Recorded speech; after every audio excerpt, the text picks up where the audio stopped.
Kasunod ang muling pagsara ng Iran sa Strait of Hormuz, tumaas po ng $2 per barrel ang presyo ng crudo sa world market. Batay sa oil industry sources, nasa $90.28 hanggang $93.18 ang kada bariles ng crude oil.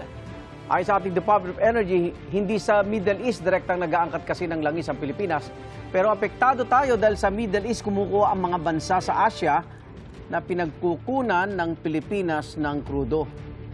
Kanina, binawi ni US President Donald Trump ang bantang pag-atake muli ng Amerika sa Iran.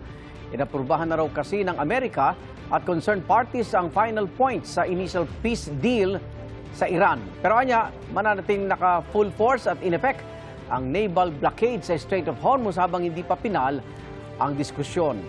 Ilang oras bago yan, nagbanta si Trump na atakihin ng matindi ang Iran at kukunin daw nila ang kontrol sa Kharg Island at mga infrastruktura sa langis doon.